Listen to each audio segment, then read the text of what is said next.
আজিৰ এই ভিডিঅ'টোত আমি আলোচনা কৰিম অসম আৰু ভাৰতৰ কিছুমান ইম্পৰ্টেণ্ট জিকে কুৱেশ্যন যিখিনি অহা 6 তাৰিখত হ'বলগীয়া অসম পুলিচৰ এক্সামৰ বাবে ইম্পৰ্টেণ্ট হ'ব।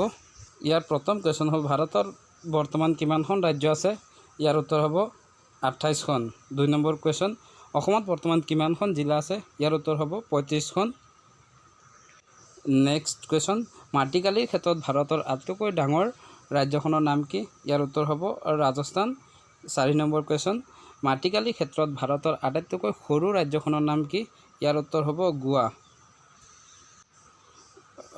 গোৱা হ'ল ভাৰতৰ মাটিকালিৰ ক্ষেত্ৰত আটাইতকৈ সৰু ৰাজ্য। ইয়াৰ পিছত 5 নম্বৰ কুৱেশ্যনটো হ'ল জনসংখ্যাৰ ক্ষেত্ৰত ভাৰতৰ আটাইতকৈ ডাঙৰ ৰাজ্যখনৰ নাম কি? ইয়াৰ উত্তৰ হ'ব উত্তৰ প্ৰদেশ। 6 নম্বৰ কুৱেশ্যন জনসংখ্যাৰ ক্ষেত্ৰত ভাৰতৰ আটাইতকৈ সৰু ৰাজ্যখনৰ নাম কি? ইয়াৰ উত্তৰ হ'ব ছিকিম। 7 নম্বৰ কুৱেশ্যনটো হ'ল স্বাধীন ভাৰতৰ প্ৰথম প্ৰধানমন্ত্ৰীজনৰ নাম কি? ইয়াৰ উত্তৰ হ'ব জৱাহৰলাল নেহেৰু। ইয়াৰ পিছত 8 নম্বৰ কুৱেশ্যন হ'ল ভাৰতৰ বৰ্তমান প্ৰধানমন্ত্ৰীগৰাকীৰ নাম কি? ইয়াৰ উত্তৰ হ'ব নৰেন্দ্ৰ মোদী। 9 নম্বৰ কুৱেশ্যন ভাৰতৰ প্ৰথম ৰাষ্ট্ৰপতিজনৰ নাম কি? ইয়াৰ উত্তৰ হ'ব doctor Rajendra Prasad. 10 number question ভাৰতৰ বৰ্তমান ৰাষ্ট্ৰপতিগৰাকীৰ নাম কি? ইয়াৰ উত্তৰ হ'ব দ্ৰৌপদী মুৰ্মু। ইয়াৰ পিছত 11 নম্বৰ কুৱেশ্যন হ'ল ভাৰতৰ প্ৰথম মহিলা বিত্তীয় মন্ত্ৰীজনৰ নাম কি? ইয়াৰ উত্তৰ হ'ব নিৰ্মলা সীতাৰমণ। 12 নম্বৰ কুৱেশ্যন হ'ল ভাৰতৰ প্ৰথম মহিলা ৰাষ্ট্ৰপতিজনীৰ নাম কি? ইয়াৰ উত্তৰ হ'ব Shrimati Pratibha Devi Singh Patil. 13 number question Nobel বঁটা বিজয়ী প্ৰথম ভাৰতীয়গৰাকীৰ নাম কি? তেখেত হ'ল বিশ্বকবি ৰবীন্দ্ৰনাথ ঠাকুৰ। এতিয়া আপোনালোকে কমেণ্ট কৰি জনাবচোন ৰবীন্দ্ৰনাথ ঠাকুৰে কিমান চনত নোবেল বঁটা লাভ কৰিবলৈ সক্ষম হয়। ইয়াৰ পিছত 14 নম্বৰ কুৱেশ্যন হ'ল মহাপুৰুষ শংকৰদেৱৰ জন্ম কিমান চনত হৈছিল? আৰু ইয়াৰ উত্তৰ হ'ব 1449 চনত। মহাপুৰুষ শংকৰদেৱৰ জন্ম হৈছিল নগাঁও জিলাৰ বৰদোৱাত।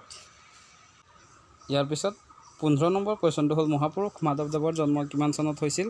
ইয়াৰ উত্তৰ হ'ব 1489 চনত লখিমপুৰৰ লেতেকী পুখুৰীত। 16 নম্বৰ কুৱেশ্যন অসমৰ জাতীয় সংগীতটো কোনে ৰচনা কৰিছিল?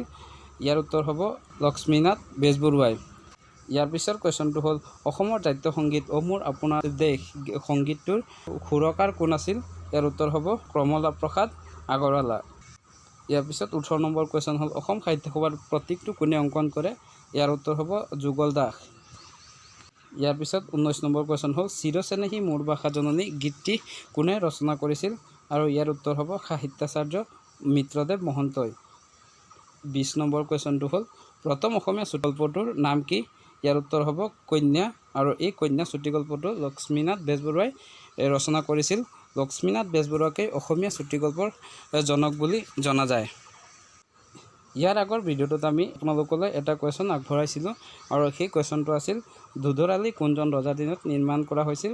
ইয়াৰ উত্তৰ হ'ব গদাধৰ সিংহ। ইয়াৰ পিছত আজিৰ কুৱেশ্যনটো হ'ল ভাৰতৰ বৰ্তমান উপৰাষ্ট্ৰপতিজনৰ নাম কি? ইয়াৰ উত্তৰটো আপোনালোকে কমেণ্ট কৰি জনাব।